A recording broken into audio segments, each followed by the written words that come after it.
Yung mga pre. So ito, bossing, anong pangarap mong katawan? Anong pangarap mong physique? Anong pangarap mong performance? Anong goal mo? Lean bulk, athletic, Athletic. athletic and balance. I got you, bro. So, ito, gagamit tayo ng please move up. Okay, rekta na natin. So, please move up ang tawag dyan. So, nandito yung homepage niyan. Yan. So, ganito yan. Unang-una, bossing, kukunin muna natin ang details mo. So, ito. Ito tayo sa profile. Profile. Okay. Nasa profile tayo. So, ilang taong ka na? Ha? Ilang taong? 26. 26. Weight mo is Ano, 83. 83. Height mo is 5'11". 5'11. Nakontent na ba kita? Compute mo na ako eh. Nakontent na kita? Hindi pa, hindi pa. Hindi pa, di ba?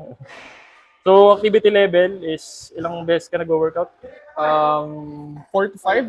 4 to 5. So, pasok ka dito sa 3 to 5. Moderate lang. Fitness level mo, intermediate, sigurado. Mm. So, update natin. Nakaset na siya as athletic and balance. Madaming option dito. So, yun. Update natin. Yan. Set na, brother.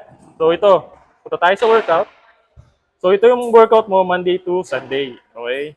Pwede mo palitan pag ayaw mo. Okay? So, napakalupit niyan. Nakadesign na. Wala ka nang iisipin pang iba. So, tirahin natin yung Monday mo. Okay. So, unang-una nakalagay dito is goblet squat, 10 to 20 kg. Pag ayaw mo niyan, pwede natin palitan. May alternative yan. Bodyweight squat. So, try natin. Bodyweight squat. Ngayon. Bodyweight squat. So, pag di mo naintindihan, balik natin. Pag di niya naintindihan, pwede niya play yung video. Pero alam niya yun eh. Sigurado. Athlete yan eh. So, Body weight squat. bodyweight squat, max repetition. Ilan? Max repetition. Sagad. Sagad. Oo, sagad. Parang dami nun na. Pero hindi natin kumpletuhin. Siyempre, content to eh. 12 lang, 12 Content lang. to eh. Kumbaga kung ano Oh, lang. sige, redirect na.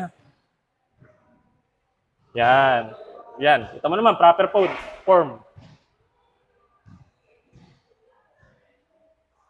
So, huwag na natin kumpletuhin. Alam na nila yan. Balik mo dito. So ito.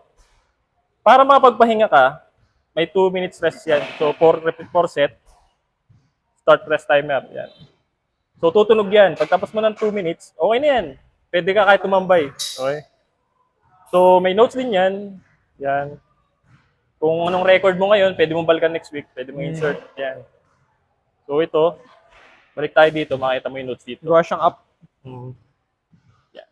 So, ito ang malupit niyan. Meal plan, brother. So, ito yung meal plan mo.